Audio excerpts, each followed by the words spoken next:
Okay, I want to show y'all how I did my, it's a keyline battery isolator, so that whenever my van's running, it will charge off the native battery to my lithium ion battery. So I bought a 10 gauge heavy duty 25 foot, might have been 20 foot extension cable, cut the tips off, tied the 3 wires together, put it on a 6 gauge lug nut, and connected it to this breaker right here. Then it goes to a 200 amp switch, which I can turn on and off. I'm not gonna do that right now because down there by the battery. Then that goes to the keyline battery isolator that also has a wire that runs up to your negative bus terminal, so it's grounded there.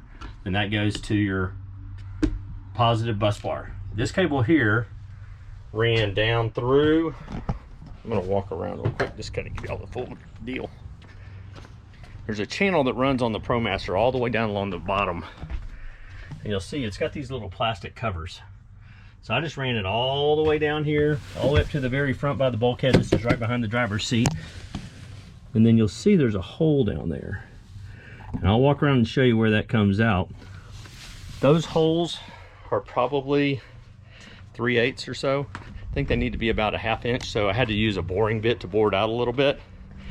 But let me get under here. I'm gonna have to keep the camera away from me because it's really tight under here. All right, here we go. Ah. Okay, it comes out here, goes underneath here.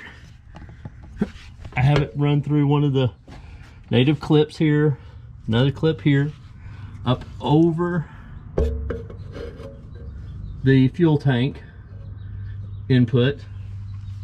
Now I'm gonna slide down. It comes along there, you can kind of see, I'm gonna have to bend my camera. It's yellow, comes along here, there, this is where it gets interesting. Runs, I zip tied it to this, that's the main battery cable actually right there, I think. That's really heavy duty. Also zip tied it to, I'll have to put this over here, a mount right there, and then that is going into the back of the battery box. Okay, I drilled from the top. I just drilled a hole kind of at an angle down through the battery box here, ran my cable up through here, left myself enough, I mean I had all that cable left, all that yellow cable there. But anyway, stripped the 3 wires, tie them together, put them on a 6 gauge lug again, put a piece of heat shrink, a small piece over right at the connection, put another long piece over all of this. This will go through this little hole right here when this is in place. And it's gonna tie onto this one battery terminal that's not being used right there. And that is how you do it.